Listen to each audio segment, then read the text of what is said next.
tempest, only you can still. My soul is thirsty, Lord, to know you as I know. Drink from the river that flows before your throne. Take me deeper, deeper in love with you.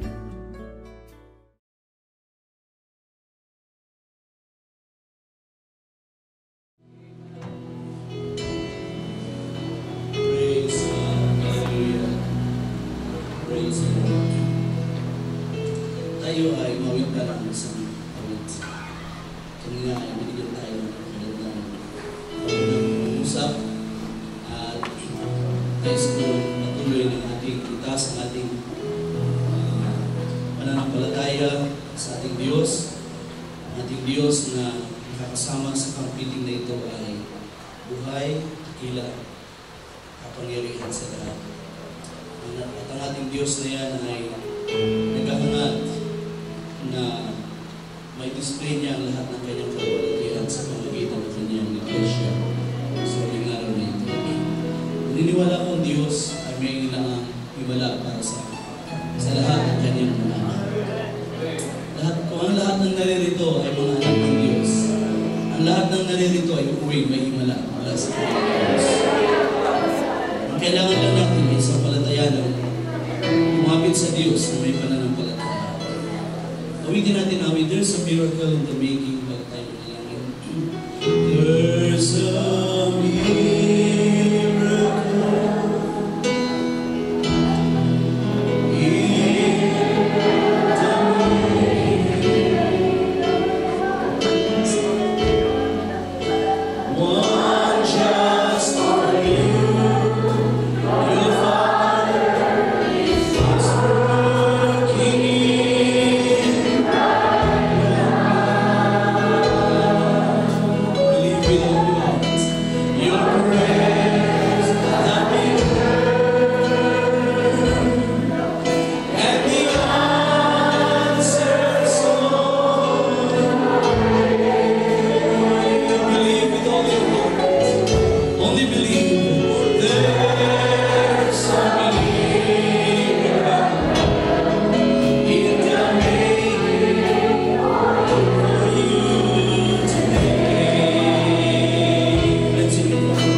makagagawa ng higit sa kaya namin isipin, higit sa anumang bagay na maaaring pumasok sa kaisipan ng tao. Kung kaya't ang aming mga puso ay aming binubuksan sa iyo, Diyos, lumalapit na may pananampalataya. At kung kulang ang aming pananampalataya, palakasin po, Panginoon. Ang mga narinig namin, mga patotoo at mga awit ay nagpaalad ng aming puso. Patuloy mo pang pag-alapin ang aming mga puso sa mga sandaling ito. Habang ang iyong mga salita ay aming muling maririnig, Panginoon Diyos, isubo mo ang iyong banal na Espiritu. Ang pahid na Diyos ay gumawa sa aming kalagitnaan. Magod ka sa puso ng iyong mga. Wala kaming ibang inaasama, Diyos, sa lugar na ito, kundi ang makita, mamalas ang iyong kapangyarihan. Hindi ang marinig muli ang iyong buhay na tinig. At marinig itong tumagos sa aming mga puso. At marinig ang iyong tinig, Panginoon, na umabuot sa aming mga kaluluwa. At mag-iwan ka ng mensahe na aming babaunin para sa panibagong mga hamon ng buhay na ito. Hindi kami aalis sa camp meeting na ito, Diyos, maliban na kami ay sigurado may salita ng buhat sa iyo, Panginoon. Sapagkat ang nais namin, O Diyos, ay humarap sa panibagong taon na may katiyakan, na may siguradong mga hakbang, na mayroong matatag na mga foundation ng aming mga pagpaplano at pagpapasya. O Diyos, pagpalain mo ang iyong mga salita. Pagpalain mo, Diyos, mensaheng yung nilagay sa puso ng iyong lingkod. Bagamat ito'y unang gawain pa lamang, sumasampalataya po, Panginoon, na nakikita mo ang pananampalataya ng bawat isa at ang expectations sa Diyos na bumabangon, Panginoon. O Diyos, Ikaw, O Diyos, ang naglagay dito sa kanilang mga puso. Ikaw ang nagtanim ng iyong salita. At narito kami, Panginoon, sapagat nauuhaw kami sa higit mong mga gawa. Nauuhaw kami sa mas malakas mong mga kilos, sa mas malalim na kalulusan sa iyo. Ikaw ang may gawa nito, Panginoon. Ituloy mo, Diyos, sa aming buhay. Ituloy mo ang iyong sinimulan sa mga binatang dalaga, sa mga magulang na lalaking babae. Ituloy mo ang iyong mga salita. At ayan mo ito sumibo at magpunga. Hallelujah, hanggang sa aming mga buhay ay matapunan ng iyong kalwalhatian, Panginoon. Hallelujah, hallelujah, hallelujah. Purihin ang aming Diyos na buhay. Purihin ka, Panginoon, purihin ka. Hallelujah, aming ipinagtatagubilin sa iyo. Hallelujah. Ang mga huling sandali hanggang sa pagtatapos ng gawain ngayong hapon. Purihin ka, ito ang aming dalangin. Sa matamis na pangalan ng aming Panginoong Kristo Jesus. Amen. And amen. Pagkakas ng Diyos. Hallelujah. Amen. Praise the Lord. Praise the Lord. Hallelujah. Hallelujah. Hallelujah. Praise God. Praise God. Mga kapatid, hindi tayo nagpunta rito para magbakasyon. Diba? Nagpunta tayo rito para maglingkod sa Diyos. Nagpunta tayo rito para magubos ng lakas sa Panginoon. Kaya walang mapapagod magbasa, walang mapapagod umawit, walang mapapagod na tumayo at magpuri sa Panginoon. Amen. 30 minutes na ako nakatayo at meron pang 2 oras. Kaya huwag kayong mapapagod. I mean, huwag kayong magsawa. Huwag kayong palagpasin ninyo yung mga inconvenience sapagkat nandito tayo para maglingkod sa Diyos. Amen? At uuwi tayo na may dala ang kaluguran ng Panginoon natin. Hallelujah! Amen. Sabi ng preacher kanina, huwag natin sayangin ng mga oras. Amen. Naniniwala ko mga kapatid na may paraan para kahit tulog ka, ay counted yun sa Panginoon. Sabi ng Biblia, whatever you do all things in the name of Jesus. Kaya kung natutulog ka man, gawin mo yan sa Panginoon. Ano man ang iyong ginagawa, nagtatrabaho ka man, gawin mo yan sa Panginoon. Counted lahat yan sa Panginoon. Amen. Praise God. Kaya huwag natin sasayangin ng mga sandali. Gawin natin ang lahat para sa Diyos. Sabi ni Paul sa Colossians, do it heartily, buong puso, as to the Lord and not unto men. Amen. Hindi ito para sa kaninumang pastor, mga kapatid. Ay para sa Diyos. Amen. Kaya samahan niyo akong magbuklat ng ating Bible. 2 Kings. Magandang hapon sa ating mga sister churches. Magandang hapon sa mga manggagawa. Hindi pa man nagsisimula ang camp meeting, ay pugod na. Ang isang pastor, ang isang congregation galing sa Taana, 22 hours na silang nagbibiyahe. At dumating kanina alas 5 ng daling araw. At ako'y kaninang umaga ay umiyak sa Panginoon. Sabi ko, Lord, huwag mong hayaang masasayang ang lahat ng aming mga ginawa at gagawin pa sa camp meeting na ito. Sapagkat ikaw lang ang dahilan kung bakit kami ay pagkawa. Amen. Praise God. So magandang hapon sa inyo at ako'y sumasampalataya ang pagpapala ng Diyos ay matatanggap natin. Lubos-lubos mga kapatid. 2 Kings chapter 4. Meron ditong istorya ng isang babae na lumapit kay Prophet Elisha. Gusto kong gamitin natin ang istorya nito para sa isang simpleng mensahe na pag-encourage bawat isa. Chapter 4 ng 2 Kings from verse 1 hanggang 7. Siguro basahin natin yung story. A certain woman of the wives of the sons of the prophets cried out to Elisha, saying, Your servant, my husband, is dead, and you know that your servant feared the Lord. And the creditor is coming to take my 2 sons to be his slaves. So Elisha said to her, What shall I do for you? Tell me, what do you have in your house? And she said, Your maidservant has nothing in the house but a jar of oil, or a flask of oil. Then he said, Go, borrow vessels from everywhere, from all your neighbors, empty vessels. Do not gather just a few. And when you have come in, you shall shut the door behind you and your sons, then pour it into all those vessels and set aside the full ones. So she went from him and shut the door behind her and her sons, who brought the vessels to her, and she poured it out. Now it came to pass when the vessels were full, that she said to her son, Bring me another vessel. And he said to her, There is not another vessel. So the oil ceased. Then she came and told the man of God, and he said, Go sell the oil and pay your debt, and you and your sons live on the rest. Natin magsabing amen. Praise God. Tayo ba yung nakaupo? Maraming salamat. Praise God. Napakain na makita mga kapatid na ang simula ng camp meeting, unang araw pa lang, ay maapaw na ang bilang ng mga mananampalataya. Praise God. Kanina ay halos bukas na lahat ng kwarto at na-accommodate na ang mga silid. At alam natin na overflowing tayo at hindi kaya i-accommodate ng lugar na ito ang bilang ng mga mananampalataya, at siya ay dahil sa kadahilaan ng ating Diyos.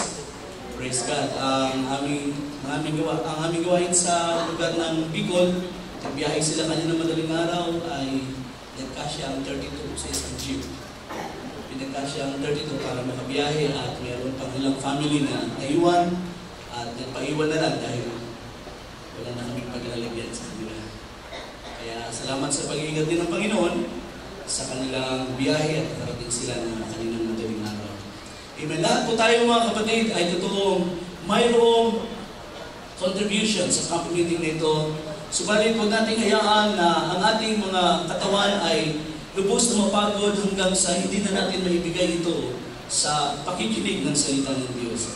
Sapagat ang pinakamahalaga sa ating pagkakatipon ay ang mga salita ng Diyos na ating matatanggap at ang mga paggawa niya sa buhay natin habang tayo naririto. At hindi natin alam kung ano ang maaaring gawin ng Panginoon. Hindi natin siya kayang limitahan, mga kapatid. Ang ating Diyos ay unlimited. Amen? Ang isang attribute ng ating Diyos ay infinite. Walang hanggan. At kung siya'y walang hanggan, then hindi mo siya kailangan tuldukan sa buhay mo. Amen? Kailangan lang ay kama. para mayroong idudugtong ang Diyos. Pag may ginawa ang Diyos sa buhay mo, I'm sure sa marami sa atin ay maraming ginawa ang Diyos sa atin sa mga nakarang mga taon ng camp meeting. Huwag niyong tuntukan. Tama. Para may dadagdag ang Diyos sa ating mga. At sa 3 araw na ito, mag-expect tayo ng mga paggawa ng Diyos. Mag-expect tayo ng mga bagong karanasan. Mag-expect tayo ng mga buhay na salita na magmumula sa trono ng Diyos na Kanyang ibibigay sa likod ng pulpitong ito o kahit sa inyong puso ay direct Kanyang nilalagay habang kayo nananalangin, habang kayo nakikinig ng Kanyang mga salita. Sapagkat ang ating Diyos ay hindi lang nandito sa likod ng pulpito. Ang ating Diyos ay nandiyan. Nakaupo dyan, nandiyan sa ating kalagitnaan. Andiyan siya sa likod. Andiyan siya, narito siya sa ating kalagitnaan. At magagawa niyang puluin ang kanyang kaluwalhatian ng lugar na ito. Amen? Hindi ka na kailangan maghintay na 3 araw. Kahit ngayon pa lang, ay kaya na ang Diyos ilagay sa atin ang kapuspusan ng kanyang mga gawa. At tayo, sa unang araw pa lang, ay punong-puno na at umaabot. Mga kapatid, ang aking simpleng mensahe ay kinuha ko sa, binigyan ko ng isang title, The Miracle is Looking for a Vessel. Ang himala ay naghahanap ng sisiglan. Kung may Diyos sa ating kalagitnaan, may himala ang Diyos. Kung may dakilang Diyos na nandito sa ating kalagitnaan, mayroong himala ang Diyos. At tandaan ninyo mga kapatid, hindi gagawa ang Diyos ng isang bagay na kayang gawin ng tao. Hindi ang Diyos gagawa ng isang bagay na gusto niyang tayo ang gumawa o inilagay niya kapangyarihan sa tao para gawin. Ang Diyos kapag gumawa at ito'y mamalas natin, ang lalabas sa bibig natin, ito'y gawa ng Diyos. Ang tayo may lumapit kay Jesus, nalalaman namin ay kayo buhat sa Diyos sapagkat walang makakagawa ng anumang bagay na iyong ginawa, liban na ang Diyos ay sumasa Kanya. Kaya kung ang Diyos ay sumasa atin, may gagawin siya ng mga bagay na hindi kaya gawin ng tao. Kung inyo in-expect ay kayang gawin ng mga manggagawa, ipapagawa na ng Diyos ang mga manggagawa. Pero kung ang in-expect nyo ay makapangyarihang Diyos, yung hindi kaya gawin ng tao, doon yung ilagay ang inyong pananampalataya. Ang himala ng Diyos ay naghahanap ngayon ng sisidlan. Naniniwala ko na hindi lang tayo ang nagbiyahe para pumarito. Ang Diyos ay naghanda rin ng mga bagay sa lugar na ito ng ating pagkakatipon kung paano tayo ay pumarito na may pananampalataya. Ang ating Diyos din naman ay naghanda na ng sagot sa inyong mga pananampalataya. Walang makakalapit sa Diyos, walang makalulugod sa Diyos liban sa pananampalataya. Without faith, it is impossible to please God. At kung naparito tayo na walang pananampalataya, then sayang ang ating pagparito, sayang ang lahat ng ating preparasyon at expenses. Pero kung may pananampalataya riyan, maganda ka ng sisiglan. Kung naniniwala kayo ng Diyos ay na makakasama natin, kung kayo na parito na mayroong pananampalataya, ang Diyos ay makakasama mo at ang Diyos ay may gagawin, ang Diyos ay mayroong inihandang mga biyaya pagpapala, then dapat nagpunta kayo rito may sisidlan. Amen? May sisidlan. At ang sisidlan ay walang ibang laman. Sapagkat hindi ilalagay ng Diyos anumang bagay na mula sa Kanya na may kasama mga bagay na pangsalibutan. It must be an empty vessel. Kailangan ito ay sisidlan na para lang sa Kanya. And then God, expect God to do His work. Sa ating istorya mga kapatid, Merong isang babaeng lumapit kay Elisha. At si Elisha, pumalit sa propetang si Elias na kinuha na ng Diyos. Babae nito lumapit at sabi ng istorya, nalalaman mo na ang aking asawa na iyong lingkod, ay patay na. At ang iyong lingkod ay may takot sa Panginoon. Your servant feared the Lord. So ito ang kanyang asawang namatay, ay isang lalaking may takot sa Panginoon, at siya'y tinawag na of the sons of the prophets. So this is not an ordinary woman. This is no ordinary woman. She is a widow of the sons of the prophets. Merong dalawang possibility ang salitang sons of the prophets. Una, ang kanyang asawang namatay, ang lalaki ay isa sa mga propeta na pabilang sa tinatawag na schools of prophets. So may mga kalalakihan noon na dinidisciple ang ilang mga prophet, tinuturuan, at sila ay mga servants. Sila ay tumutulong sa propeta ng Diyos, halimbawa kay Eliseo, upang ipaglingkod ni Eliseo ang kanyang ministry. Sa 2 Kings chapter 9, meron doon record na inutusan ni Eliseo ang isa sa mga servants na yan, isa sa mga sons of the prophets na dalhin ang isang flask of oil, anointing oil, dalhin doon sa isang may sakit. So ito ay mga lalaki naglilingkod sa Panginoon sa ganung paraan. Ang isang paliwanag naman, ang lalaking ito na namatay ay connected sa lalaking si Obadiah sa panahon ni Elijah.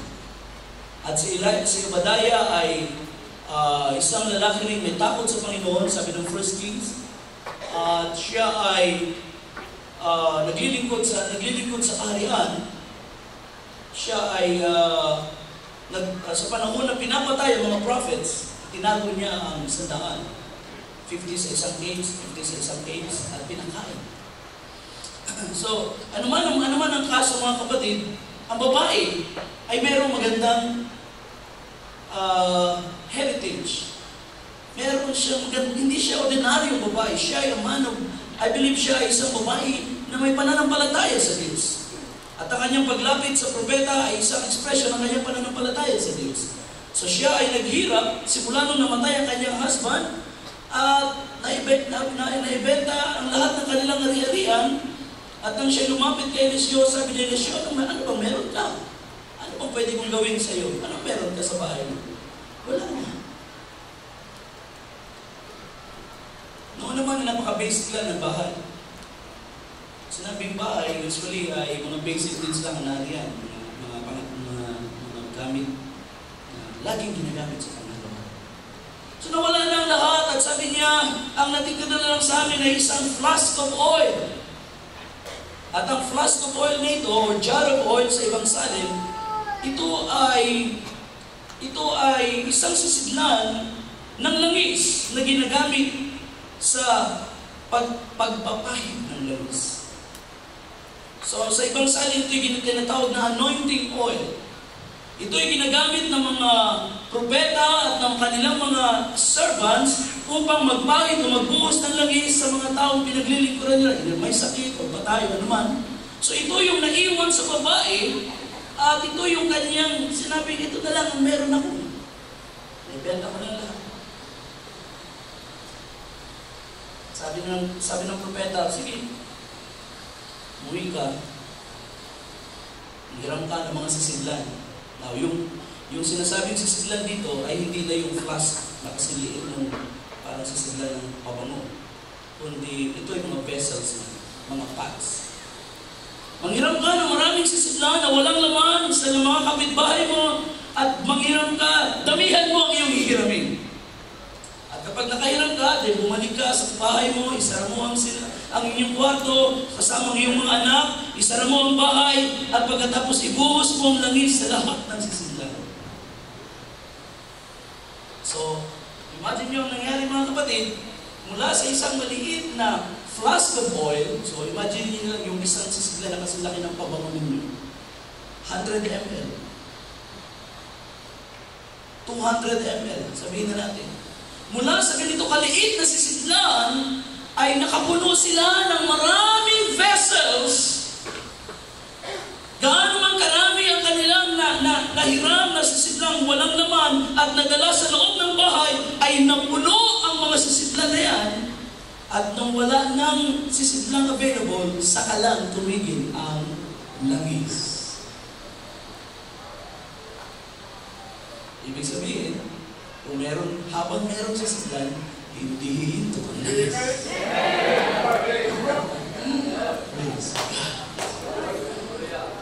So we have a woman that is not an ordinary woman.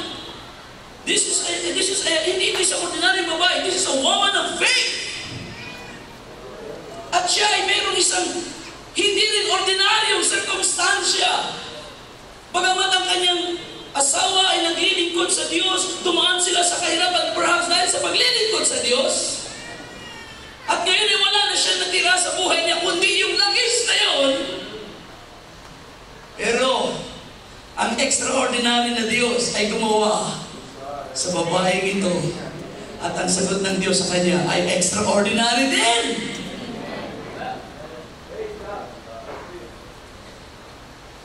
Kaya sabi ko sa inyo mga kapatid, kung naniniwala kayo na ang Diyos natin ay buhay at makapangyarihan, then expect God to be the same. Lumapit ka sa Diyos na ganun na.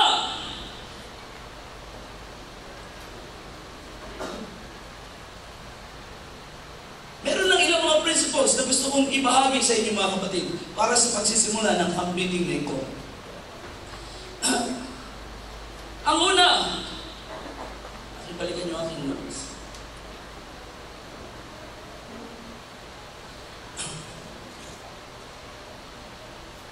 Ang una ito, walang tunay na mananampalataya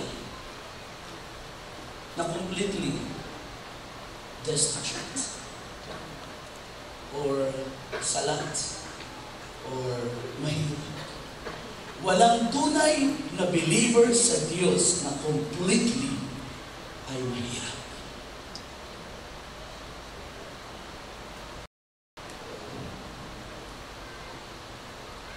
Alam natin ang kayamanan na ang tunay, sabi ni Jesus, ang buhay ay hindi sinusukat sa mga bagay na tinatangkilik ng tao. Kaya lang kung minsan hindi natin maiwasan na when we say blessing, we talk about material things. Pag sinabi natin, thank God, may blessing na dumating, ang nakikita agad natin ay objects. Na parang parang very strange thing na may dumating na bagay sa buhay mo.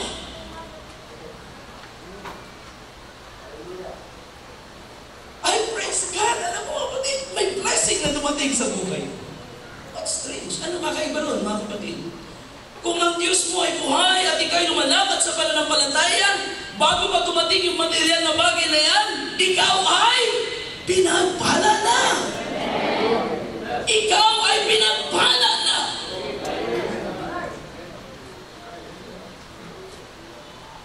Di ba mas magandang story ay ganito? Sister, brother, ang tagal na dumating sa iyo yung bagong bagay mo, hindi mo pinapatotoo. Talagang ganun lang, pinagpala ko ng Diyos eh. I am a blessed man. I am blessed. So, walang isang tunay na mananampalataya na completely mahirap. Maaaring sa buhay ngayon, when it comes to financial, sabi natin, assessment, ay talagang iba-iba tayo. Merong mas mataas, merong halong zero, baka merong pang below zero. One time, may isang brother na lumalapit sa akin, sabi niya, alam mo, pastor, ilang taon na akong sagad na talaga ako sa bata. Wala na akong masakit. Ang problema, sagad ka na nga sa bato. Niya, rock bottom na yun. Wala pa rin daw siya makuha. Niya, sagad na ako, pastor. Ang problema, sagad na siya sa bato. Hindi pa rin siya naglilingkod ng maayos sa Panginoon. Alam niya siya ay sagad na, desperado na, talagang tuyong-tuyo na, wala nang ibang malalapitan, wala na talaga, kung baga sabi niya, zero na ako, pastor. Pero, pananampalataya, faith is one thing. Sabi ni James, mas nanindiyo ito, mga kapatid, hindi ba't pinili ng Diyos mga mahihirap sa lupa upang payamanin sa pananampalataya. At gawing tagapagmana ng kaharian. Amen. Sino rito may pananampalataya sa Diyos? You are not completely poor. Maaaring papunta ng camp meeting, ano sabi mo, hindi na, pastor, hindi na siguro ko dati ng camp dahil talagang wala. Yan na. Wala ka lang pang gastos para sa camp, pero meron pang nariyan sa buhay ninyo na hindi dapat masayang. Now, ito yung bagay na maganda sa babae ito, mga kapatid, na wala ang lahat, na ibenta ang lahat, naghihirap sila, at nagawa nilang ibenta kahit na makakalagang gamit sa bahay nila. Pero may isang bagay na hindi niya binitawan. May isang bagay na hindi niya binitawan, at ito yung legacy ng kanyang asawa na minsan naglingkod sa Panginoon. Kanyang iningatan, kahit wala na silang makain, magiging slave na lang ang mga anak, ayaw pa rin niyang bitawan ang lagiste. Naniniwala ko yan ang kailangan natin na makita ng Diyos sa panahon natin ngayon. Maaaring ipahintulot ng Diyos na sumagat tayo sa mga kagipitan, pero huwag mong bibitawan yung nilagay ng Diyos sa buhay mo habang ikay naglilingkod sa kanila. Amen. Magutom ka man, keep the fire burning. Amen. Kahit maglakad ka papuntang siyas, keep down the anointing on fire. Pahalagahan mo yan. Pahalagahan ninyo. Ito yung bagay na pinapakita. Kung ang mga mananampalataya ay magpapahalaga sa anointing na nilagay na ng Diyos sa buhay nila, then there is no poor child of God. There is no poor child of God. Sabi ni David, tanda na ako. At mulang pagkabata, hindi ko pa nakita ang isang matuwid. Pinalimus. So yung sinasabi niyang matuwid, hindi yung title, kundi yun yung buhay na nakita niya mismo. Yung buhay na matuwid. At ang babaeng ito ay pinahintulot ng Panginoon na magipid. To the point na sila ay pinagbabantaan na pag hindi ka pa nakabayad, na ito'y kasama sa law. No, ito'y mayroong regulation ng Panginoon. Na kapag walang pambayad ay pwedeng ang ibang bayad ay paglilingkod. Kung gaano man kalaki ang value. At kung aabutin ng Jubilee, ay maglilingkod talaga. Pero pagdating ng Jubilee, wala na yan. But that's 50 years. Napakalayo nun. Maaaring 10 years na lang to Jubilee, mahaba pa rin yun. And walang nanay na gugustuhin maging slave ang kanilang mga anak.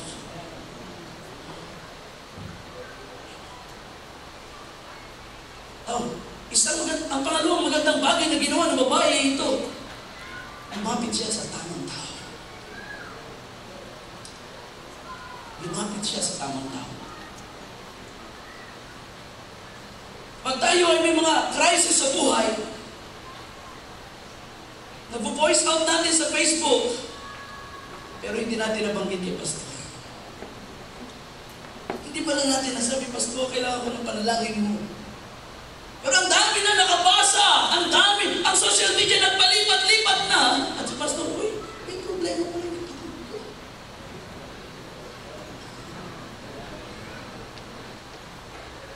Gusto natin iparinig sa mundo, gusto natin iparinig sa mga tao, makikisentimiento sa atin. Ang hindi natin na-realize, may tamang lugar, may tamang tao para ating lapitan. If you need God, go to the man of God. If you have to voice out your problem, go to the man of God. If you need sound wisdom, if you need wise counsel, go to the man of God. And I tell you, brothers and sisters, marami ng lalaki ang Diyos sa ating panahon. Hindi ang Diyos na wala ng living voice sapagkat meron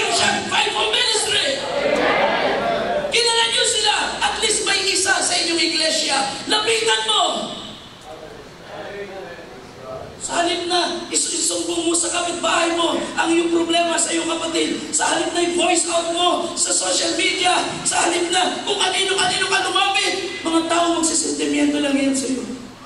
But they will not give you the solution. God has the solution. Ang isa pang magandang wisdom ng story na ito, ang babae nito, and that's why sabi ko sa inyo, she is no ordinary woman. Ang kanyang crisis ay vinoise out niya sa man of God. Sabi niya sa prophet, My Lord, alam po ang aking asawa na iyong lingkod ay patay na. Ay nahihirapan kami, tingnan mo ang aking mga anak. Hindi kami makabayad, magiging servant na sila nung aming pinagkakauntangan. Please help!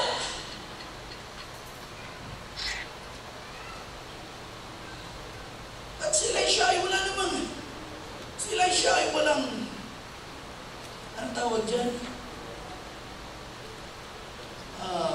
Agency. Recruitment agency. Wala nang trabaho. Sige, mag-play ka dyan. May trabaho. Wala siyang job opening. Eh, minsan natin may bahay pag sinabi pa naman, sa brother natin, walang trabaho. Baka may job opening ka. Yan gagawin na mag-create ng job opening. Sige, meron na.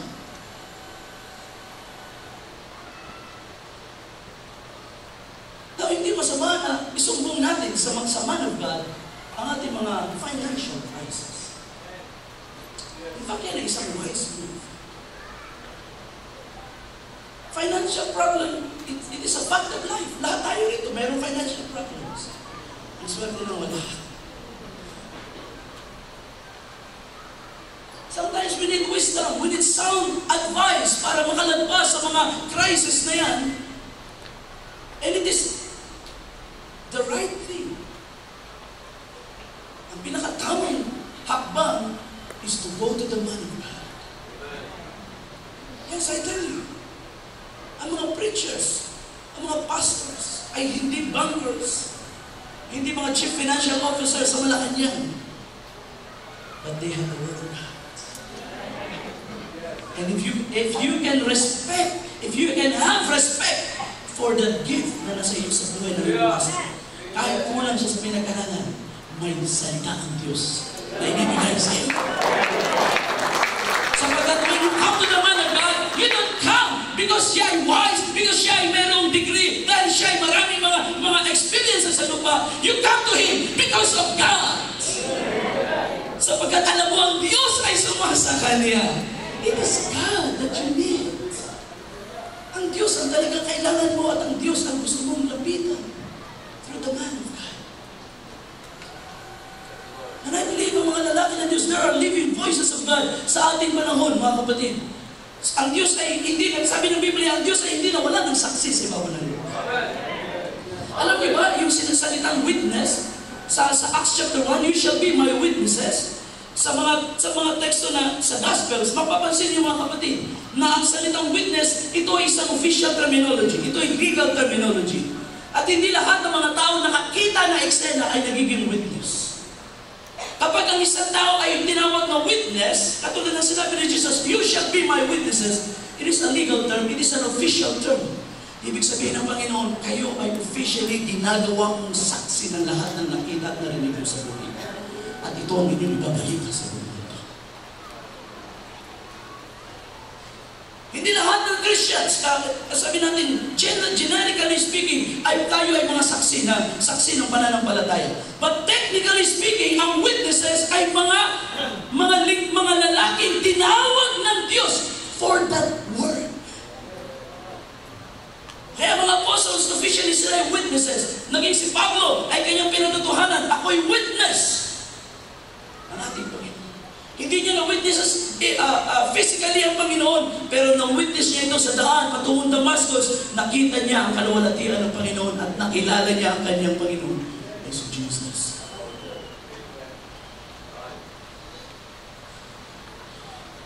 Throughout the church ages, hindi nawala ng saksi ang Panginoon. Meron siyang 7 official witnesses through the ages. The star messengers. At sa panahon natin, meron siyang men of God. Amen? Meron ba yan sa inyo? I tell you. There was a time sa panahon ng Israel, sabi ng record ng Bible, everyone did what was right in his own eyes. Now, can you imagine a time such as that? That is anarchy. Pag sinabing anarchy, gawin mo, ginagawa ng mga tao, lahat ng gusto nila. Nakita natin na napakahalaga ng batas. Sabi ng Biblia, without revelation, the people cast off restraint, but happy is he who keeps the law. Revelation or vision.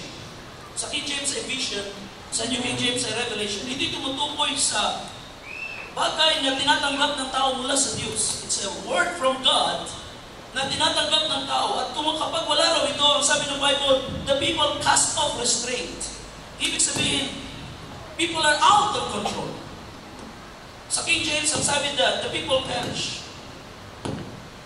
They are out of control, walang direksyon, sapagkat walang salita mula sa Diyos.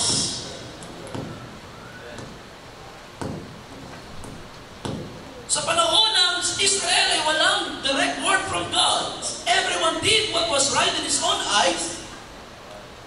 At kahit may law, mapalad yung nag-abide sa law, at sometimes ang law ay pwedeng i-override ng tao, at kapag wala nakakita, ay pwede natin baliwalain. Nakikita natin sa Pilipinas, marami ng batas. Marami ng dagdag ng mga rules and regulations sa kalsada. Magulo pa rin ang kalsada. Bakit? Sapagkat hindi interesado ang mga taong sundin ng batas. Everyone is doing what is right in his own eyes. Bakit ganoon? Because there is no word from God. At ito'y nangyari sa Israel. There was a time na walang tinig na gala, na narinig walang direct word from God. At ito'y tumarating lang sa kanila through a prophet, through a man of God. Hanggang sa dumating ang panahon, lumitaw itong si Samuel. At yung panahon ng famine nila, na walang salita ng Diyos, ay medyo naibsan na, sapagkat ngayon ay merong living voice ang Diyos na nasa kalagitnaan. Noon hanggang ngayon, brothers and sisters, napakahalaga ng buhay na tinig ng Diyos. Napakahalaga na makilala natin na mayroong mga lalaki ang Diyos na itinatayo sa ating buhay. And sometimes hindi lang yan isa, it could be 2 or 3. Hindi masama magrespeto ng 2, 3 pastor. Of course, isa lang ang pastor ko sa buhay ko. Pero hindi masama na may isa pang pastor, 2 pa na aking highly respected because of God's work in their lives. In fact, mga kapatid, madalas natin naririnig sa mensahe na ang Diyos hindi nagpapalitaw ng 2 propeta at the same time. Pero sa Bible, marami tayong mababasa na maraming mga prophets na sabay-sabay na lumilitaw. Sa panahon ni David, there were at least 3 prophets. May Samuel, may God, may Dan. At ang 3 propeta nito ay pare-parehong mahal ni David. Ang isa ang nag-anoint sa kanya. Ang isa ay naging nag-advise sa kanya. Ang isa ay ang taga-sermon niya kapag siya'y may kasalanan. At ang isa naman, ang kanyang pinagtatanunan pag siya'y pupunta sa battle.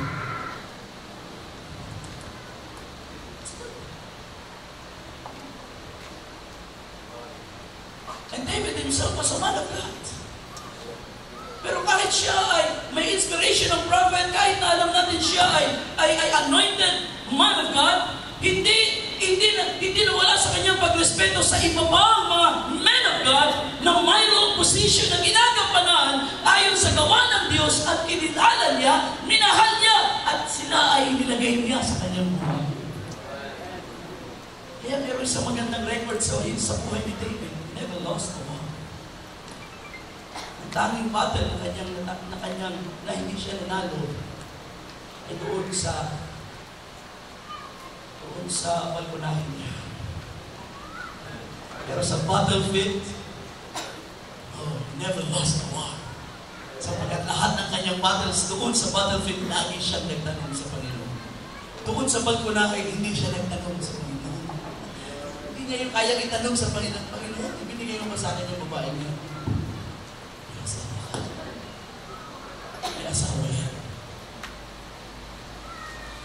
sabi ko kanina, kung magagawa natin gawin ang lahat ng bagay sa pangalan ng Panginoon, then ang lahat ng oras na inyong buhay ay counted sa Panginoon. Kahit natutulog kayo, kahit kumakain kayo, kahit nasa kalsada kayo, kahit nagtatrabaho kayo, kung yan ay ginagawa nyo, alam-alam sa Panginoon. Amen? Counted lahat yan sa Panginoon. Kaya habang ako'y natutulog, ito'y bilang, yung pantiklak ng Panginoon ay tumitiktak.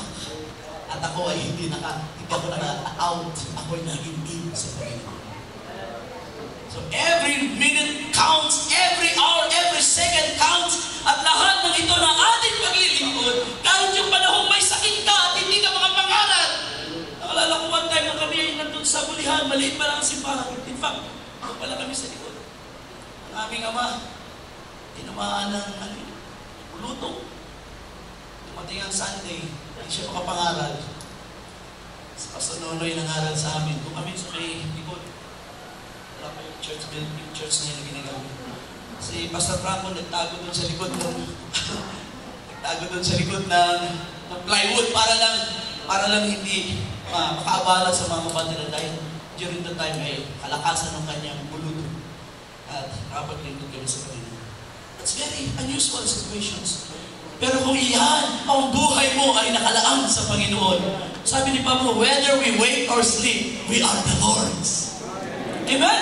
Whether we wake or sleep, we are the Lord's. Kung malakas ka, kahit mayroon kang karamdaman, then ikaw ay nasa Panginoon. Then lahat yan ay bilang sa Panginoon.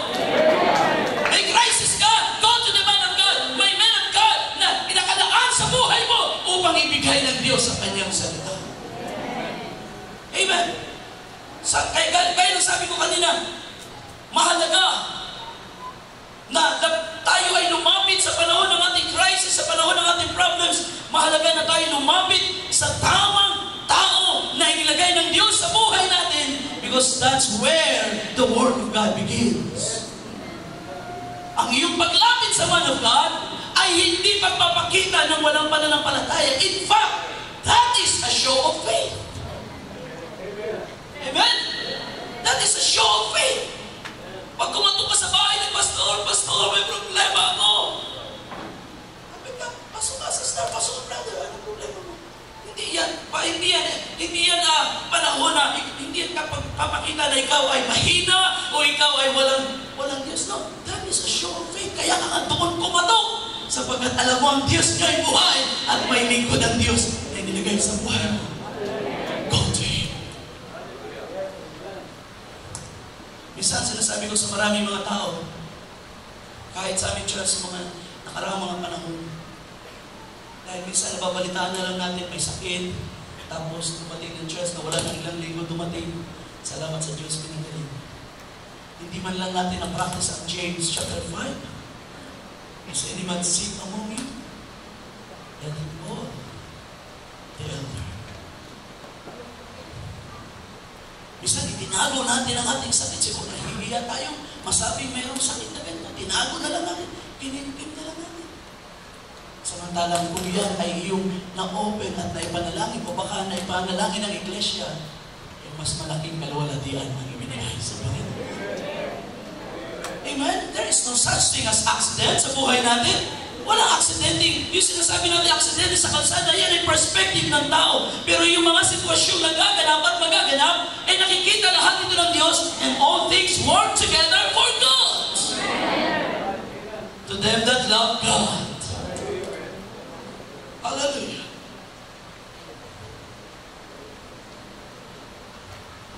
Now, pangatlong bagay na makikita natin sa istorya na ito ay the source of miracle is already in the woman. Ang source ng kanyang himala ay nasa kanya.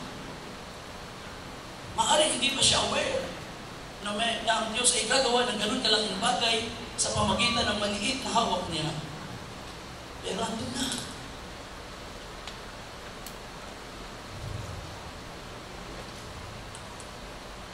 Pag tayo naglilingkod sa Panginoon, may mga bagay na hindi natin nare-realize na sa buhay natin at yan ang magiging source ng higit na malaking gawa ng Panginoon. It is a matter of priority. It is a matter of, sabihin natin, sabihin natin, insight. Kung alin yung mga bagay na mahalaga at hindi mahalaga. At tayo sa ating panahon ngayon, napakahalaga sa mga anak ng Diyos. Kaya nang sabi kanya, redeeming the time because the days are evil. Napakahalaga ng pagpaprioritize ng mga bagay sa buhay natin. Napakaraming dumarating, maraming opportunities, maraming mga bukas na pintuan, maraming mga offer ang mundo na kapag hindi mo nabantayan, uubos ng oras mo to the point na hindi mo na alam na sayang ang maghapon na wala kang na-accomplish. And then there are opportunities na akala natin sa Diyos, pero yung pala ay gawa ng kaway para ilayo ka sa mas mahalagang priority sa buhay. Minsan may trabaho dumating, praise God, ito sagot ng Diyos, mas malaki ang kita, doble. Pero ano ang kapalit? Mas malaki ang kita, mas marami kang panahon may bitawan para sa Diyos. It's a lost opportunity. See? Mahalaga ang prioritizing sa ating panahon, mga kapatid. We have to redeem, to buy back time. Ang sabi ng text na yan is to buy back, to redeem time. Ibig sabihin ko, bilhin mo yung oras para gamitin mo sa Diyos. See? Bilhin mo yung oras mo. Ibig sabihin, kailangan mo talagang magbitaw ng mahalagang bagay kapalit ay oras na iyong magagamit para sa Panginoon sapagkat hindi mamalayan yung mga bagay na ipinaglilingkod mo sa Diyos. Kapag nawala ang ibang bagay, yung iyong paglilingkod sa Diyos, yan yung nag-iisang bagay na magiging susi sa mas malaking gawa ng Diyos. Diba? Habang nabubuhay ang asawa niya, it was an ordinary life. Siguro nagkasakit na lang siya.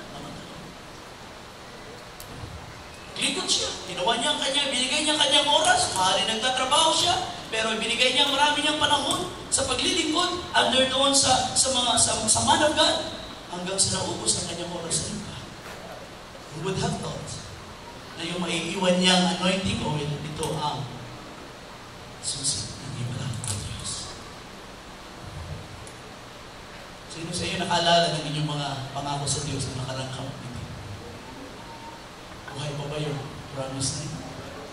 Buhay pa ba yung commitment na yun? O baka yun ay involvement lang? Alam niyo ba kung anong kaibahan ng involvement sa commitment? Ang involvement at commitment ay katulad ng dalawang hayop na nagpapasok. Sabi ng manok sa baboy, ano kaya ihahanda natin ngayon? Alam mo na, sabi ng manok, ham and egg. At nagreklamo ang baboy, sabi niya, ayaw mo niya. Lugiyan mo dyan. Dahil ikaw, involvement lang. Sa akin, commitment. Dahil manok nga naman, magiging para mag-produce ng egg. Kaya ang baboy, kailangan katayin para mag-produce ng ham. Diba? Kaya minsan may mga tao nagsasabi, Pastor, hindi ako mag-commit. Pero pag meron ako, tutulong ako. Ayaw mag-commit. Minsan yung tuloy, hindi mo alam kung saan kumukuha ng pera, yun lang tumatanggap ng pensyon sa SSS, yun pa ang may commitment.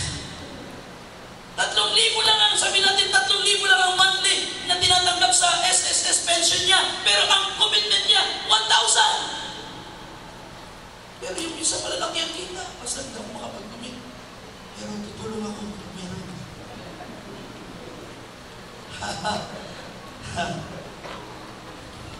Dami nagtaas ng karang taon, di ba?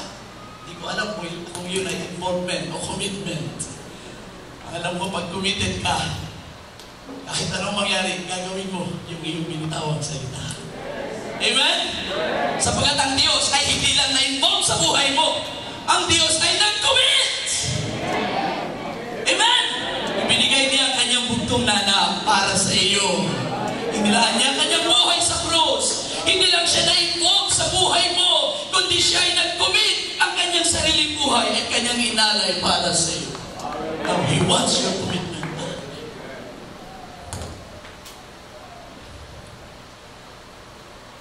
Sa camp meeting na ito, marami sa atin ay involved. I pray na marami rin ang maging committed. Daming mga commitments. I'm glad na may mga lalaking babae tayong committed sa ministry na ito. Alam niyo paano niyo nalalaman? Wala silang tinatanggap na allowance sa kanilang ginagawa, but they're doing it for the Lord. And it's a sacrifice. It is sacrifice. Well, ang alam ko lang, hindi natin kaya gimitan ng Diyos. Kung marami kang ginawa sa Diyos, mas marami kayang gawin ng Diyos sa buhay. Kung maraming oras ang ginugol mo sa commitment mo sa Panginoon, mas maraming panahon ang kayang ilaan ng Panginoon para sa iyo. Sa panahon na hindi mo na kayang i-commit ang oras mo, sasamahan ka naman ng Panginoon. Amen? Sa panahon na hindi mo na mai-commit ang lakas mo, ang Diyos ang magiging kalakasan mo. Kaya kailangan ng Diyos sa panahon na ito ay commitment ng mga mananampalataya, sapagkat ang source, ang susi ng miracle, hindi mo na kukuhain kung saan-saan. Maaaring ito ay nasa kamay na ninyo. Ano ba ang inyong taglay sa oras na ito? Ano ang inyong dala na kayo'y pumalito? Brothers and sisters, na ito'y pagpapaalala lamang sa atin. Hindi tayo nagpunta rito para lamang sumaksi, kundi maging partakers. Amen? Hindi lang para mag-observa, kundi maging kabahagi sa anumang gagawin ng Panginoon. Kaya kung pumapalakpak ang isa, ako rin ay papalakpak because I am a partaker. Amen? Kung sumisigaw ang isa, ako rin ay sisigaw because I am a partaker. Dahil kapag ang Diyos naman ay nagbuhos ng pagpapala, hindi ka observer, partaker ka rin sa gagawin ng Panginoon. Sa camp meeting na ito. Hallelujah! Gusto kong sabihin, brothers and sisters, na ang source ng miracle natin, kung tayo naghahanap ng himala at nag-expect ng himala, ay nandyan na sa ating mga buhay. At ang isa sa pinakamahalagang source ng himala ng Panginoon ay ang kanyang pahid na nilagay sa ating buhay. Ingatan nyo ito. Kung meron kayo naramdamang alab na sa Espiritu ng Diyos, bago kayo pumarito sa camp meeting, then keep it burning. Huwag nyo yung sayangin. Huwag kayong magpabala sa mga kagipitan o sa mga away, maaari merong mga panggugulo dyan. No. Keep your focus on Him. Amen. Keep the Spirit burning. Sapagkat maliit man yan, ang Diyos ay gagawa ng malaki mula sa maliit. Amen? Can you imagine ang lahat ng instrument ng himala ng Diyos sa Israel? Mula nung sila'y lumabas sa Egypt hanggang sa sila'y nakapasok sa Promised Land, hanggang doon sa dulo na yun, bago sila tumawid, ay isang tungkol, ito nasa kamay ni Moses. And to think na ito yung isang ordinaryong kahoy, hindi yan nagamit ng Panginoon. Sapagkat kasama ito na nababad sa presensya ng Panginoon nang si Moses ay humarap sa Diyos. And brothers and sisters, kung minsan, hindi natin napapansin ang mga panahon na tayo ay nananalangin sa Diyos, parang walang malaking event na nagaganap.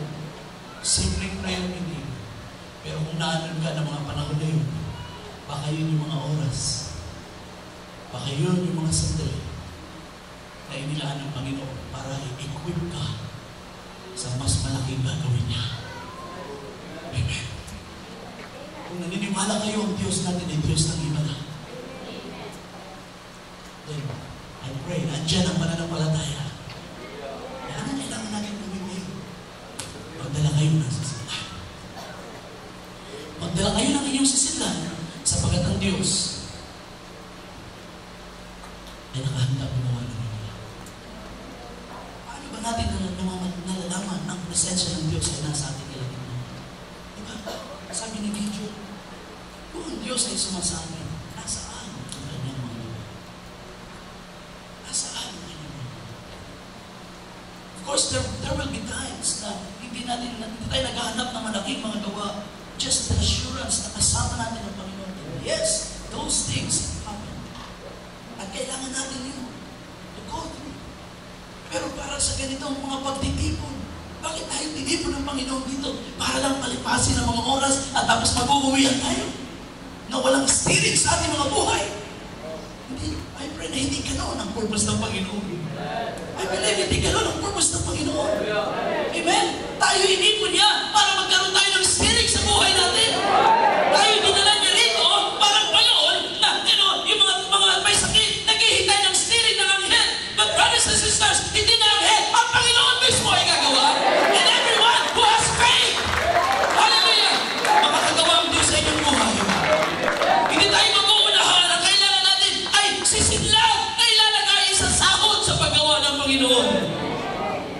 Sapagkat nandito tayo with expectation. Ang ating Diyos ay buhay at kanila. See? So, ang source ay nasa atin na. Sabi ng Elisha, kung meron ka, ito. Sabi, wait up. Magdala ka, maghiram ka ng mga sasilan sa mga kapitbahay mo. Yung mga walang laman.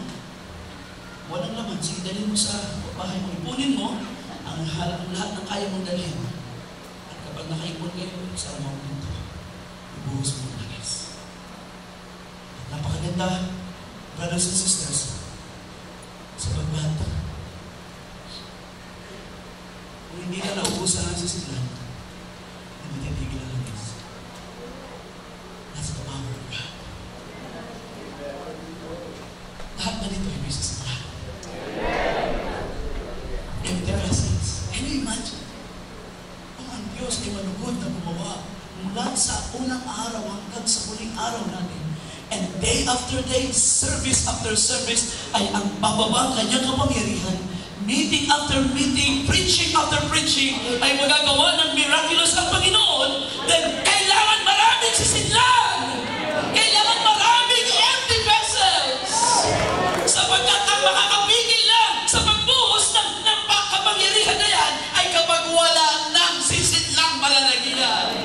But as long as there are vessels, God will do His work, brother and sister. As long as there are hearts na nauuhaw, walang titigil sa kasisigaw ng salita ng Diyos sa pagpitong ito. Hanggang mayroong puso nagsasabi, give it to me, Lord! Give it to me, Lord! Naintindihan niyo ba, brothers and sisters?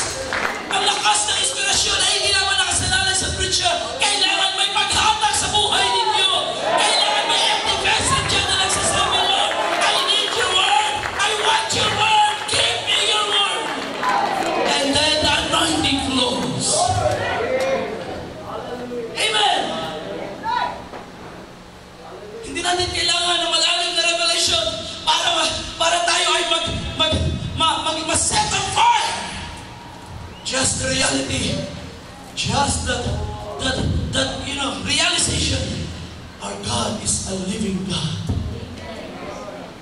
It's enough to set my heart on fire and expect great things from Him.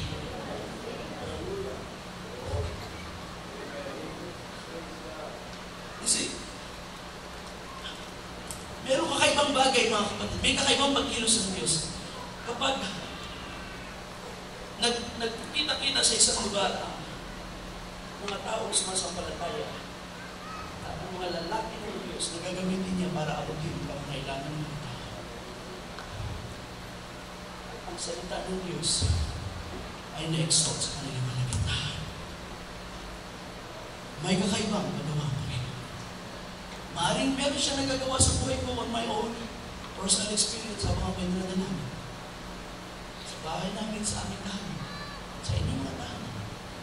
But there's something different about tayo inipunan ng Panginoon. It has a purpose. He wants to stir your hearts. He wants you to draw the body closer to Him. Gusto niya nilapit kayo, tayo sa Kanya. Hindi lang individually, kundi ang buong katawan ng Panginoon sa uling panahon. Ang mga iglesia pinagpapagalan ng ilang taon na ay gusto ng Panginoon sama-samang dalhin malapit sa Kanya. There is something unique kapag nagkita ang mga bagay nito.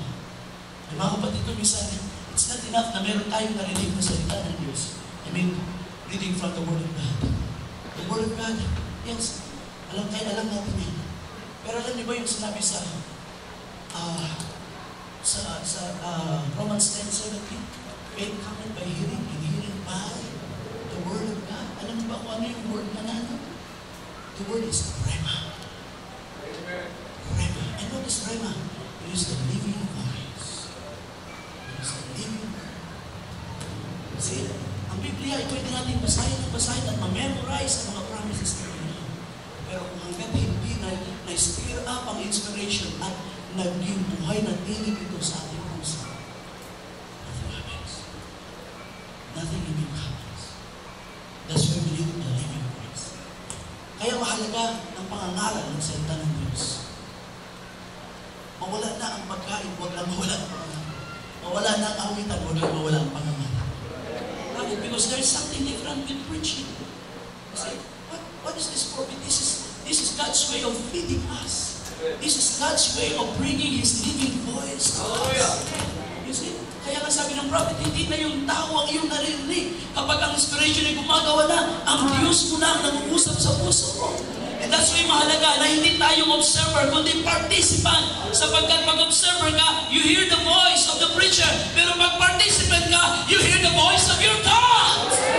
You are hearing and you are listening from the voice of the Lord Himself. You know, yung salita na kanyang ibigay, the same message, maaaring sa puso ng isa, dalawa o tatlo, ay mayroong particular na voice ang Panginoon na spinig ang Diyos. And that will set your heart on fire. At yan ang gagawin ng Panginoon sa ating buhay. Kailangan natin mas malalim na karanasan sa Diyos.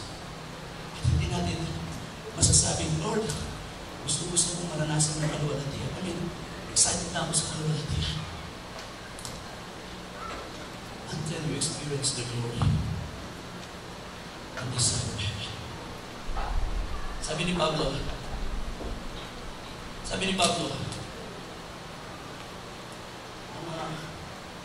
katapos natin magtiis ang pagpunin paghihirap sa buhay, ay gumagawa na mas malaking bigat ng kaluwalhatian.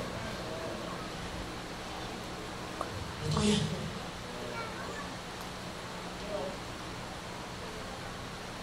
Hindi lahat tayo ay makaka-appreciate ng bigat ng kaluwalhatian. Katulad ng pag-appreciate ng Pablo.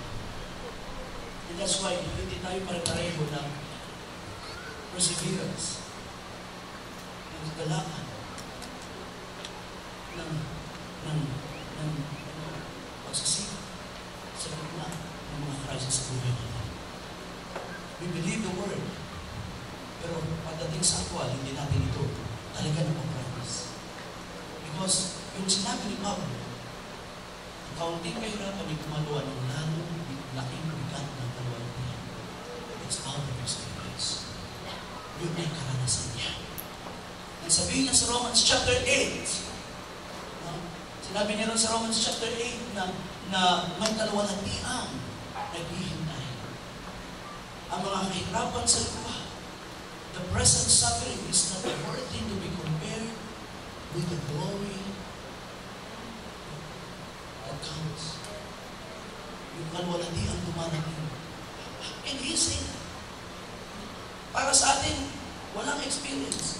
And it's still, parang lesson lang yan. Pero si Pablo, naranasan niya. Naranasan niya ang bigat ng kaluwalhatian. Diba? What happens kapag ang kaluwalhatian ay bumaba sa isang tao? Physically, ang kanyang katawan ay bumabagsak. Hindi kaya ng ating katawan ang kaluwalhatian ng Diyos. Ang mga praise sa lumang tipan ay nagpapatira. Ang mga prophets ay dumadapa at nawawala ng lakas, nauubusan ng lakas sa harap ng kaluwalhatian. At ang si Pablo ay sinalubong ng Panginoon sa daan ng Damascus. Nasumpasok siya at nawalan siya ng lakas, nahulog siya sa kabayo at siya ay nadapa sa harap ng Panginoon at siya ay nagtatanong, Panginoon, sino ka? Anong lakas ito na hindi ko kayang ibago ng aking sarili? Sino ka? Ako, si Jesus. Nayungin ako sa inyo. Imagine mga kapatid. Kaya pag sinabi ni Pablo, ang bigat ng kaluwalhatian, I pray, maranasan din natin ang bigat ng kaluwalhatian ng Panginoon. Dahil hindi natin ma-appreciate ang mangyayari at ang dadatnan natin sa langit unless we have this experience. Diba? Pinaparanas ng Panginoon ang mga bagay na darating pa lang. Pinaparanas mo ngayon sa kanyang mga. Para may excitement. Para nasabi mo, if heaven is the Lord of grace, filled with glory and grace, I want to see my Savior's face. Heaven's grace. Kung naranasan yung kapangyarihan ng Panginoon sa mga panahon ng pagsamba at paglilingkod niyo sa Diyos, then meron kayo, sabihin natin, preview ng darating. Then you can say, maliit lang to. Crisis sa buhay ko, maliit lang to. Mas malaki ang darating para sa akin. Handa kong pagtiisan ang lahat ng ito, kapalit ng karangyaan ng pagkakilala kay Kristo. Amen? Amen. Handa natin ng Diyos ay gagawa depende o ayon sa ating pananampalataya. Ayon sa ating pananampalataya. Kung gaano malaki ang Diyos sa buhay natin, yun yung pananampalataya ilalagay natin sa kanyang harapan. Dadalhin natin at sabihin natin, Lord, I need you. So, kailangan natin ng salita para lumaki ang Diyos sa buhay natin. Kung walang salita, hindi natin makikilala ang Diyos. But we have the Word, and then we get to know God more and more. And the more we listen to the Word, the bigger God becomes. Hallelujah! Hanggang sa darating tayo sa panahon na kaya mo nang bitawan ang lahat ng bagay sa mundo just to be with God. Blessed be the name of God. Amen! At naniniwala ko kung meron na kayo naranasan sa Diyos dahil ang 3 araw na kampiting ay hindi mahaba para makapiling mo ang Panginoon. Amen? 3 araw na sigaw, awit, muli at sigaw ay hindi mahaba para makapiling ang Panginoon. Glory to God! Hallelujah! Hallelujah! So when you come to God, then bring your vessels with you. Because without faith, it is impossible to please God. At kung may dala kayong sisiglan ngayon, then it means you believe that God is going to do something great in our lives. Ano malay niyo? Baka ngayon ang mismo. Mamayang gabi. Anytime. God will do something. Sapagkat hindi aalis ang Panginoon sa lugar nito. Walang masama mangyari sa lugar nito hanggat nandito ang anak ng Diyos. Amen. Lahat ng problema rito, tutulungan tayo ng Diyos na maayos. Hanggat nandito tayo, andito ang Panginoon.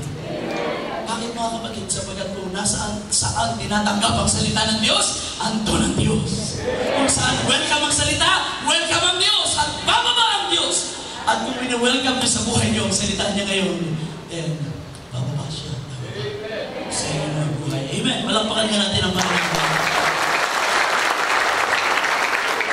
Blessed be the name of the Lord. Blessed be the name of the Lord. Amen. So, kung gaano kalaki ang Diyos sa ating pagtingin, dahil gano'n ang sukat na nating pananampalataya sa Kanya ngayon. Kung gusto niyo lumakas ang inyong pananampalataya, wala kayong ibang gagawin, kundi mag-faith sa Word. Read the Word of God. Katulad ng istorya nito. Pag ang mga bagay na ito, ang mga testimonies na ito ay lagi natin binabasa, pinagbubulay-bulay, faith grows. Sapagkat ang salita ay nabubuhay sa ating puso. Then faith grows. Faith grows.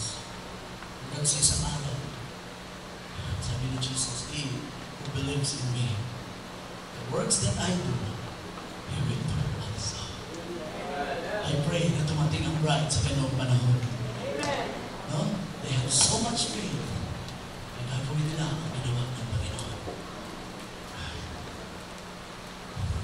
Alam niyo, isang pang bagay kung bakit iniipon tayo ng Diyos ng ganito. Ang isang taon ay puno ng battles.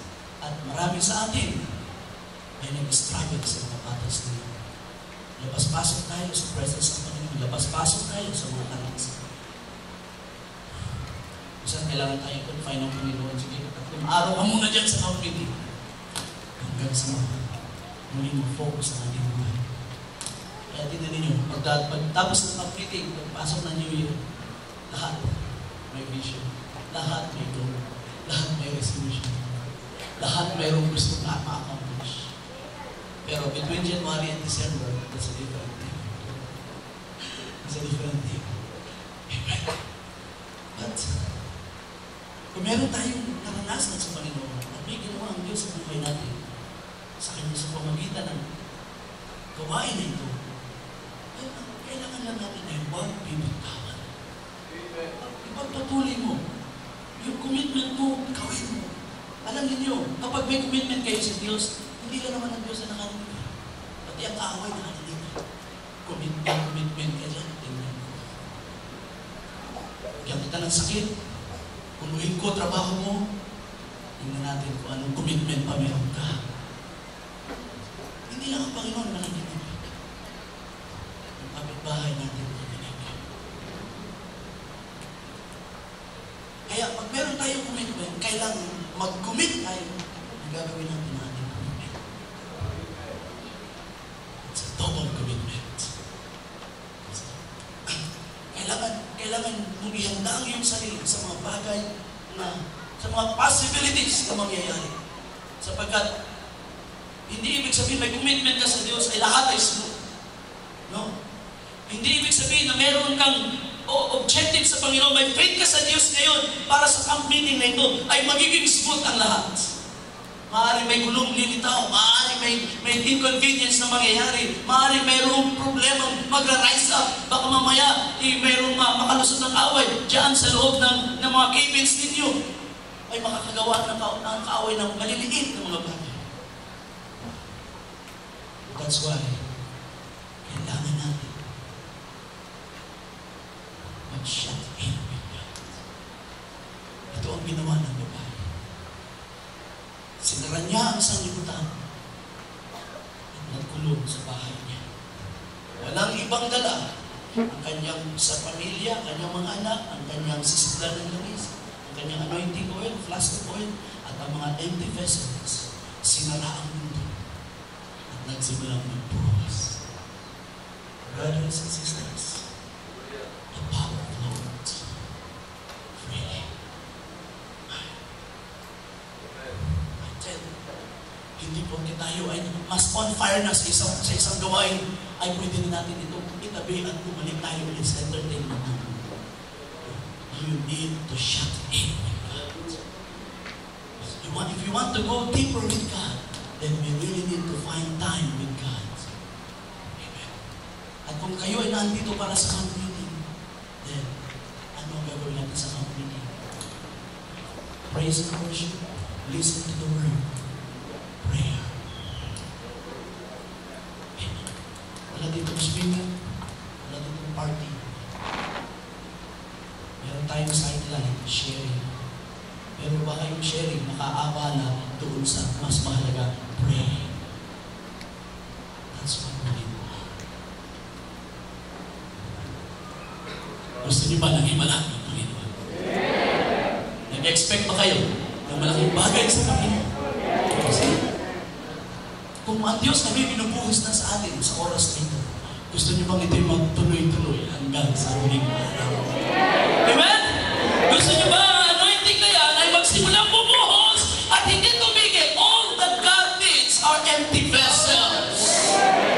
Mga puso bukas para sa Kanya, mga kaisipang handa tumanggap ng salita ng Panginoon. Empty vessels, mga katawan na ilalaan para sa Panginoon. And the power of God will flow from this time hanggang sa huling gawain, hanggang sa lahat ay mapuno ng Panginoon.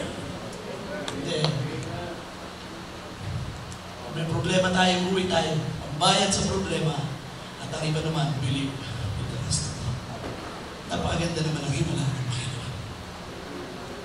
Kaya ang Diyos, pag gumawa ng himala, solusyon sa iyong problema, present, and meron pa siya extra bonus para sa pangangailangan. It is the same thing that Jesus said, seek ye first the kingdom of God, and His righteousness, and all these things shall be added unto you. Amen. Now, kung magtatapos, ito'y simpleng istorya lang na gusto kong mag-inspire ng inyong mga puso. Magsimula tayo ngayon na magtanong sa ating sarili, anong himala ang kailangan ko mula sa Diyos? Anong himala ang kailangan ko mula sa Diyos?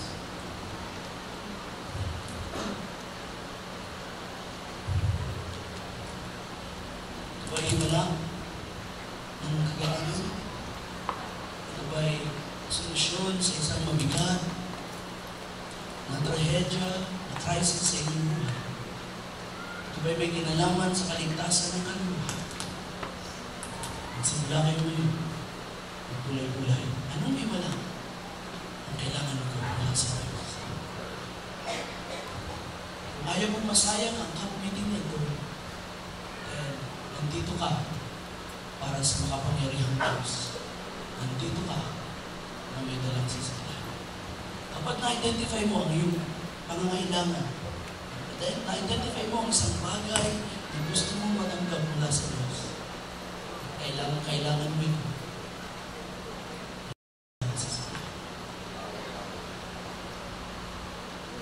Sa sila na yan ay maaaring iyong katawan, o iyong kaisiman.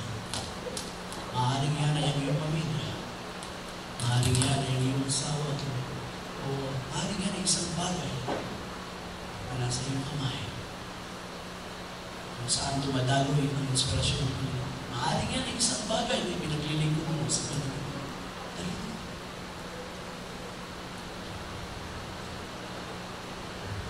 Alam niyo na kung isa sa pinakamagandang, isa sa magandang pangako ng Diyos sa Biblia.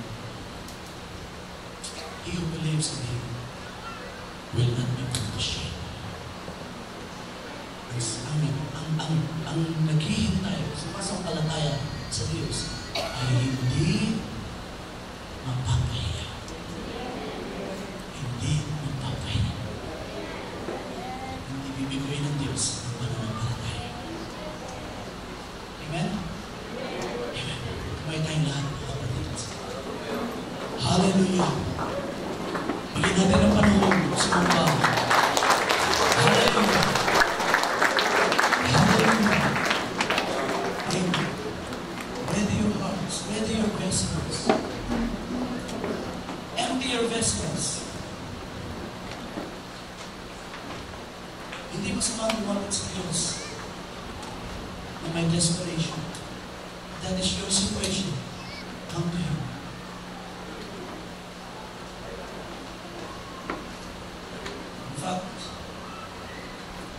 Ako'y bata pa. Ito yung panahon na talagang na nasasabi ko, I can freely worship God. Dahil ang totoo niyan, ang isang mga naran. Halimbawa, isang pastor sa iglesia, maliban na lang kung hindi siya mangangaral. Pero kung siya ang nangangaral palagi, then there's so much to prepare. Pero may mga panahon na, bihira mga panahon na katulad sa pagkikinig na ang isang mga nakalay, makikinig lang, tatanggap lang, mag-uusap lang, ang Panginoon sa Kanya, makikinig ng sasarap ng mga salita. At yun ay gusto ko rin maranasan. That's why I thank God na meron tayong ganito mga panahon. Awitin natin, there's a miracle in the making. And if you believe God with all your heart, then you start claiming God's promise. If you have a crisis, meron kang crisis din. Di ko alam kung sino may crisis na iniwan sa bahay. May mabigat na problema iniwan sa bahay. Merong karamdaman, merong suliranin na matagal nang nananatili sa iyong katawan. And you need a miracle from God. Then, palayain mo ang iyong puso sa pagsamba sa Diyos and just worship Him. Say, Lord, I need you. I believe you and I need you. I come to you, God. There's a miracle in the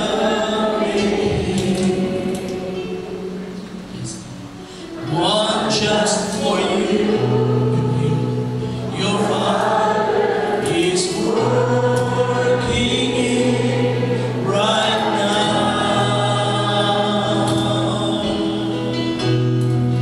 Your prayer has been heard.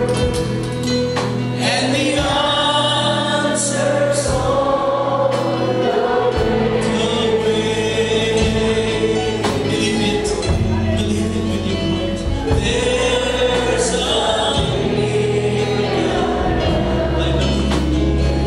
in the making.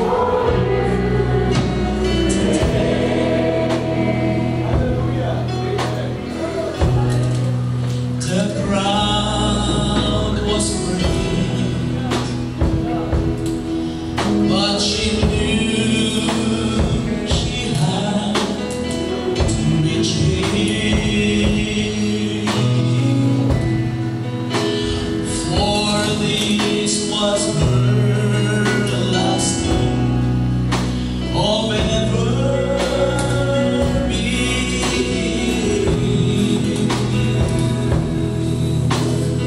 So she pressed through the crowd until she touched his garments. Oh, right there, her miracle was fulfilled. Hallelujah. Hallelujah. Oh, there's a miracle. I claim it, Lord God.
I believe, Lord, you have prepared a special way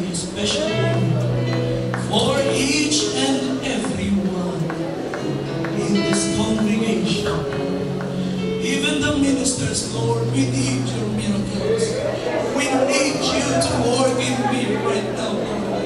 We need you to set me on fire. Well, we need you to set us on fire. We need you, Lord, to help us, make us see the future, Lord, the things that are going to happen, Lord, in the life of your bride.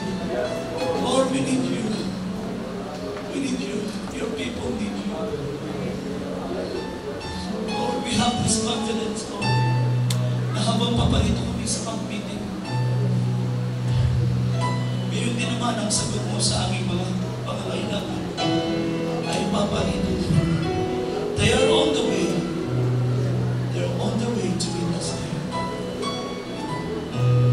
Lord, pakinggan mo ang bawat dalangin. Ang camp-meeting na ito, Panginoon, ay mapupuno ng mga panalangin. Ang camp-meeting na ito, Lord, ay mapupuno ng mga dalangin ng iyong mga lalaking babae. Hear them, O God. They will be in their rooms. They will be in their seats. They will be in their vehicles, Lord, wherever they are.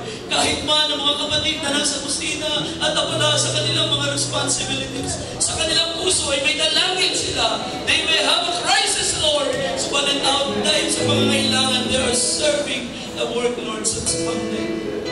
Hear their prayers, Lord God. Hallelujah. We believe your promise. Kaya ng iyong itawang salita. Ang mga mata ng Panginoon ay maroon pa rito, O Diyos, at naghahanap ng mga puso na bukas sa Panginoon upang ipamalas niya ang kanyang kalakasan. Show yourself strong, O Lord.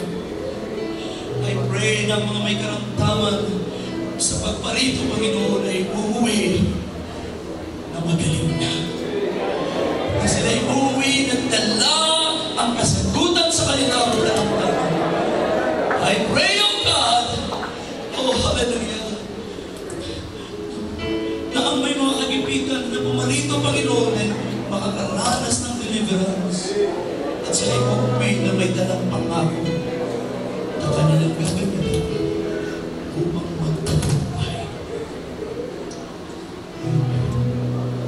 We do it, Lord, because we believe it.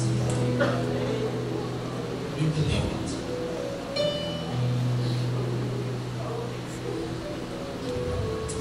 Now, O God, I pray that you will give your people wisdom kung paano namin gamitin ang aming mga oras upang kami ay nandito sa Panginoon. Minsan na ito iubusin namin, Lord, sa pamamasyal, sa pagkain. Iubusin namin sa mga bagay na palupa ay aming kapatid. Yung mga malalim na naranasan. Give us wisdom, Lord, to be quiet, to stay in our places, and to think of you, to meditate on your words, and to claim your promises, Lord, and to pray for the whole country, especially, Lord, sa parangalan ng iyong mensahe. Lord, I pray na maliit na message nito ay ibigay ng encouragement at inspiration sa iyong mga anak na naangkop sa kanilang mga ngayon. You are a God of wonder. I believe you will do miracles in our lives. Lord, ang mga Diyos, ay may kailangan sa iyo, Panginoon. I need your miracle. I need your miracle in my life. Para sa mga panahon natin. Ikaw ang nag-aakay sa amin sa mga panibagong karanasan sa ministry. At hindi namin alam ang mga daan nila. Ikaw lang ang nakakaano. I ask for your miracle. I ask for your miracle. And I'm laying down my life for you. I am bringing my family here. Upang gamitin mong si Satan sa iyong kaya. I'm bringing, Lord,